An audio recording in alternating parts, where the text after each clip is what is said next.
மக்கள் நல கூட்டு இயக்கத்தின் ஆலோசனை கூட்டம்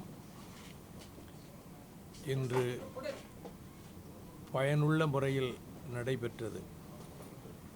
மார்க்சிஸ்ட் கம்யூனிஸ்ட் கட்சியும், விடுதலை சிறுத்தைகள் கட்சியும், இந்திய கம்யூனிஸ்ட் கட்சியும், மறுமலர்ச்சி திராவிட முன்னேற்றக் கழகமும் நாங்கள் இணைந்து அமைத்த மக்கள் நல கூட்டு இயக்கம் இது ஒரு நிரந்தர அமைப்பாகவும், இந்த 4 கட்சிகளும் அதில் நிரந்தர உறுப்புகளாகவும் இருப்போம்.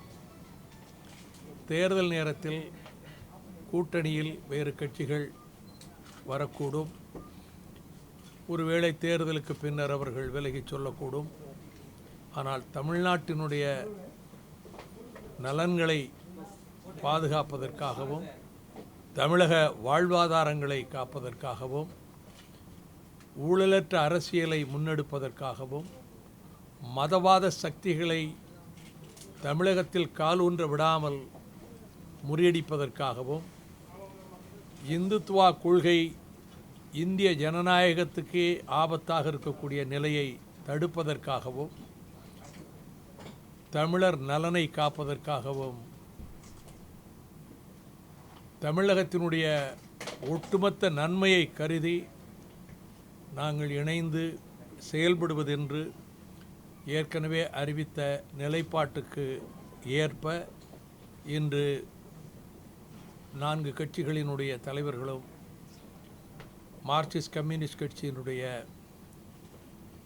தமிழ் மாநில செயலாளர் ஜி ராமகிருஷ்ணன் அவர்களும், நாடாளுமன்ற மாநிலங்களவை உறுப்பினர் டி.கே. ரங்கராஜன் அவர்களும், மார்க்சிஸ்ட் கம்யூனிஸ்ட் கட்சியினுடைய முன்னணி நிர்வாகிகளில் ஒருவராகிய தோழர் சம்பத் அவர்களும், விடுதலை சிறுத்தைகள் கட்சியின் நிறுவன தலைவர் சகோதரர் தொல் திருமாவளவன் அவர்களும், பொதுச் செயலாளர் சகோதரர் ரவிக்குமார் அவர்களும், இந்திய கம்யூனிஸ்ட் கட்சியின் மாநில செயலாளர் தோழர் இரா முத்தரசன் அவர்களும், அக்கட்சியின் முன்னணி நிர்வாகிகளான தோழர் பெரியசாமி அவர்களும், தோழர் வீரபாண்டியன் அவர்களும், மறுமலர்ச்சி திராவிட முன்னேற்றக் கழகத்தின் சார்பில் நானும், கழகத்தின் அவைத்தலைவர் திருப்பூர் துரைசாமி அவர்களும், துணை பொதுச் செயலாளர் மல்லை சத்யா அவர்களும், அரசியல் ஆலோசனை குழு ஆய்வு மைய செயலாளர் செந்திலதிபன் உள்ளிட்டோரும்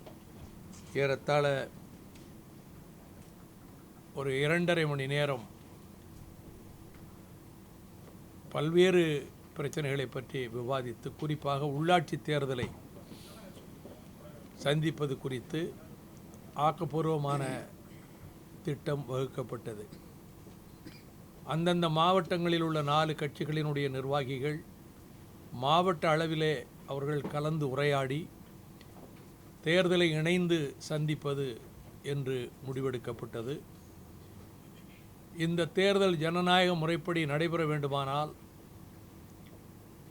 மாநகராட்சிகளுக்கான மேயர் தேர்தல் கடந்த உள்ளாட்சி தேர்தலில் இருந்ததைப் போலவே மக்களால் தேர்ந்தெடுக்கப்படுகின்ற முறைதான் மீண்டும் கொண்டு வரப்பட வேண்டும்.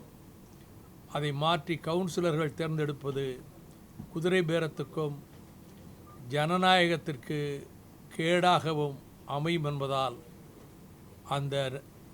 இந்த திருத்தத்தை கொண்டு வந்ததற்கு கண்டனத்தை தெரிவிப்பதோடு மீண்டும் பழைய முறையிலேயே மக்களே தேர்ந்தெடுக்கின்ற முறை வேண்டும் என்பதையும் இந்த கூட்டத்தில் நாங்கள் முடிவு செய்து இங்கே வலியுறுத்துகிறோம்.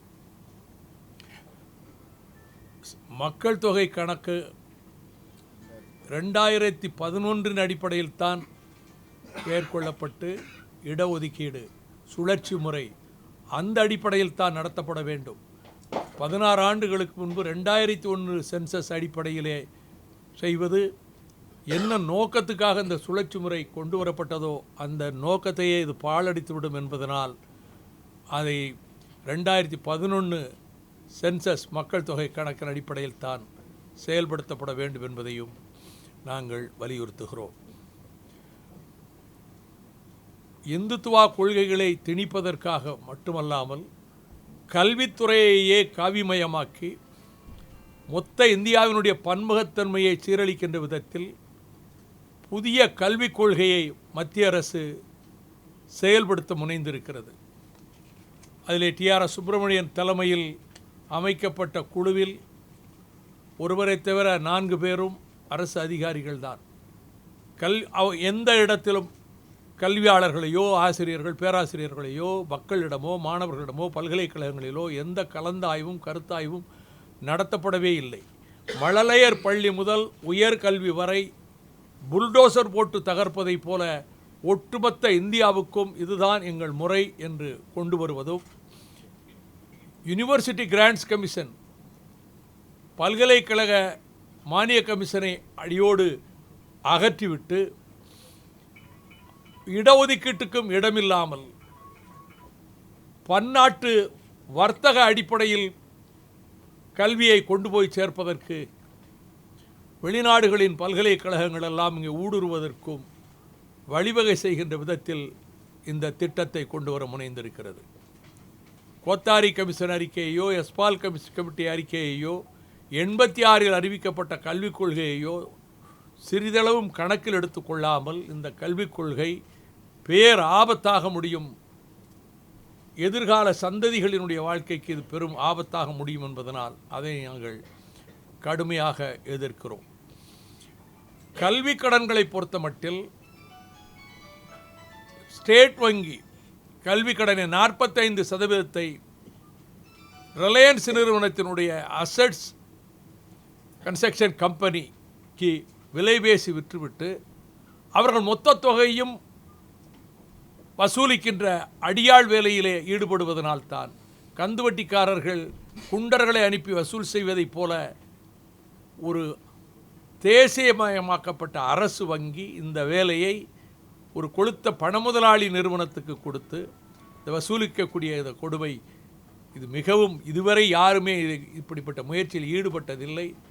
இதை கடுமையாக கண்டிக்கிறோம். இது அடியோடு ரத்து செய்யப்பட வேண்டும். அது மட்டுமல்ல, இந்த கடன் வாங்கிய மாணவர்கள் இந்த ஸ்டேட் வங்கியினுடைய வேலைவாய்ப்பு தேர்வுகளில் எழுத்துத் தேர்வுக்கு விண்ணப்பம் கூட போட முடியாதவர்கள் விண்ணப்பம் கூட நிராகரிக்கப்படும் என்பது, அவர்கள் விண்ணப்பித்து வேலை வாங்கி அந்த வேலையிலே ஊதியம் பெற்றால் தானே கடனை செலுத்த முடியும். இது மிகவும் அக்கிரமமானது. லெனினுடைய மரணத்துக்கு இதுதான் காரணம், அவருடைய சாவுக்கு இதுதான் காரணம். இதற்கு காரணமான மிரட்டி அவர்கள் மீது சட்டப்படி நடவடிக்கை எடுத்து கிரிமினல் வழக்கு தொடரப்படுவதோடு 20 லட்சம் ரூபாய் குறையாமல் அந்த குடும்பத்துக்கு நட்டையீடு வழங்க முன்வர வேண்டும் என்பதையும், இதை எதிர்த்து இந்த நிலைப்பாட்டை ரத்து செய்வதற்கு தமிழக அரசு முழுமையாக ஈடுபட வேண்டும் என்பதையும் நாங்கள் வலியுறுத்துகிறோம். சிறு குறு விவசாயிகளுக்கு மட்டும் கடன் தள்ளுபடி என்று சொல்லி இதனால் ஏராளமான விவசாயிகள் கடன்கள் செலுத்த முடியாத நிலைமையில் தற்கொலைகள் அதிகமாகி கொண்டிருக்கின்றன. அனைத்து விவசாய கடன்களும் ரத்து செய்யப்பட வேண்டும். ஆந்திரா தெலுங்கானா மாநிலங்களில் அந்த அரசு எப்படி செயல்பட்டதோ அதுபோல மொத்த விவசாய கடன்களும் தேசிய வங்கி கடன்கள் உட்பட ரத்து செய்யப்பட வேண்டும் என்பதை நாங்கள் இங்கே வலியுறுத்துகின்றோம். மதுவிலக்கு என்பது நடைபெறுகின்ற சட்டம் ஒழுங்கு மிகவும் கெட்டு சீரழிந்து கொண்டிருக்கிறது. படுபயங்கரமான படுகொலைகள் நாள்தோறும் நடைபெற்ற வண்ணம் இருக்கின்றன. பெண்களுக்கு பாதுகாப்பில்லாத ஒரு நிலைமை இருக்கிறது. இந்த சூழ்நிலையில் இதற்கு அடிப்படை காரணங்களில் ஒன்று மது அரக்கன் என்ற விதத்தில் முழு மதுவிலக்கு என்பதை இலக்காக கொண்டு அரசு நடவடிக்கை எடுக்க வேண்டுமே தவிர, நாங்கள் கடைகளின் எண்ணிக்கையை குறைத்திருக்கிறோம், நேரத்தை குறைத்திருக்கிறோம் என்பது எந்த விதத்திலும் பலனளிக்கவில்லை என்பதையும் நாங்கள் வலியுறுத்தி கூறுகிறோம். மாணவர்களிடத்திலிருந்து வசூலிக்கப்பட்ட வங்கிக் கடன் லோன் பெரிய பிரச்சனையாக இருக்குது. மக்கள் நல கூட்டணி இதுக்கான வலுவான போராட்டங்களை முன்னெடுக்கும்.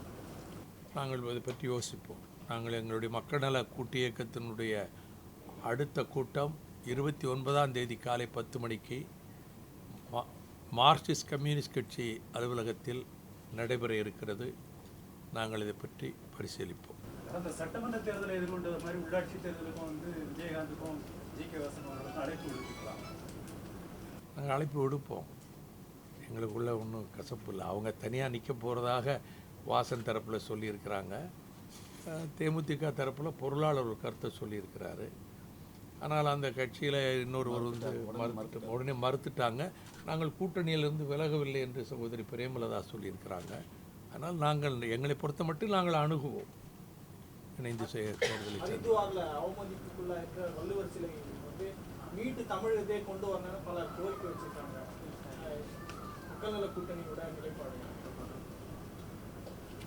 உலக பொதுமுறையை தந்த வான்புகள் வள்ளுவ பெருந்தகை மனிதகுலத்திற்கே ஒரு வழிகாட்டியாக திருக்குறளை படைத்தார். கங்கை கரையிலே போய் சிலையை நிறுவுகிறார்கள் என்றால் அந்த அளவுக்கு அவர்கள் மனம் இவரை உணர்ந்திருக்கிறது என்ற அடிப்படையில் தான் நாங்கள் அதனை வரவேற்றோம். ஆனால் சாக்குப்பைகளிலே அதை பிளாஸ்டிக் துணிகளிலே சுற்றி அங்கே தரையிலே போட்டு கிடப்பது என்பது தாங்க முடியாத வேதனையை தருகிறது. உலகத்தையே தலைநிமிரச் செய்வதற்காக மனித குலத்துக்கு வழிகாட்டிய திருவள்ளுவர் மண்ணில் அங்கே கிடக்கிறார் என்பது சகித்து கொள்ள முடியாதது. உடனடியாக உத்தரகாண்ட் அரசு அனுமதி கொடுப்பதற்குமல்ல, மத்திய சர்க்கார் இது எவ்வளவு பெரிய இதே நிலைமை இன்றைக்கு இந்த மத வெறியை ஊட்டுகின்றவர்களுக்கு ஏதாவது ஏற்பட்டிருந்தால் இன்றைக்கு எவ்வளவு பெரிய கலவரத்தை வடக்கே நடத்தியிருப்பார்கள். ஆகவே மத்திய அரசு இதிலே உடனடியாக தலையிட்டு திருவள்ளுவருக்கு இழைக்கப்பட்ட அவமானம் அல்ல, இது கோடானு கோடி தமிழ் மக்களின் இருதயத்தில் பழுக்க காய்ச்சிய இரும்பை உள்ளே செலுத்துவதை போன்ற கொடூரமான செயலாகும். இதற்கு காரணமானவர்கள் எந்த விதத்திலும் மன்னிப்புக்கு தகுதியற்றவர்கள். பரந்த அணின்ற ஒரு முழக்கத்தை விடுதலை சிறுத்தைகள் கொண்டு வச்சிருக்காங்க சார். அது சம்பந்தமா அது மதவாத பாஜகவுக்கு எதிராக ஒரு பரந்த அணி அமைக்கணும் அப்படின்ற ஒரு முழக்கத்தை வந்து விடுதலை சிறுத்தைகள் செயற்குழு தீர்மானம் நிறைவேற்றியிருக்கிறாங்க. அது சம்பந்தமா இந்த கூட்டியக்கத்தில் விவாதிச்சு எங்களுடைய மக்கள் நல கூட்டியக்கம் என்பதே மதவெறியை எதிர்க்கின்ற மதச்சார்பற்ற கொள்கையை நிலைநாட்டுகின்ற கூட்டியக்கம் என்ற அடிப்படையில் அதனை இன்னும் வலுப்படுத்துகின்ற விதத்தில் தான் இந்த தீர்மானத்தை அவர்கள் விடுதலை சிறுத்தைகள் கட்சியிலே நிறைவேற்றியிருக்கிறார்கள்.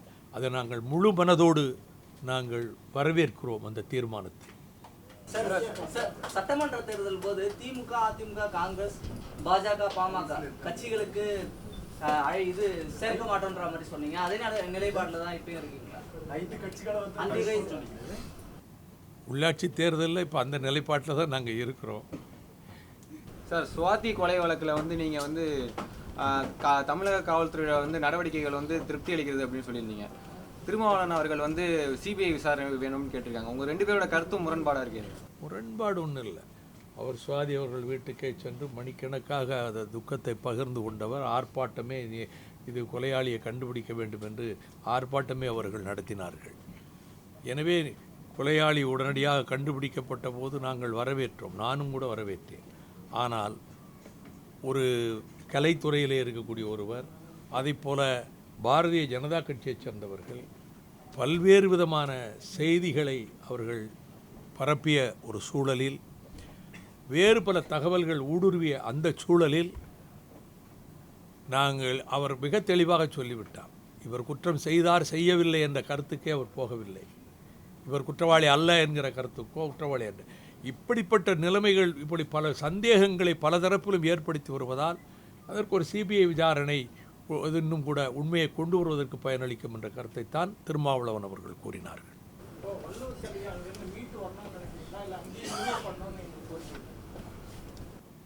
திருவள்ளுவர் சிலை கௌரவமான முறையில் மிகுந்த பாதுகாப்போடு எந்த விதமான ஒரு சிறு ஒரு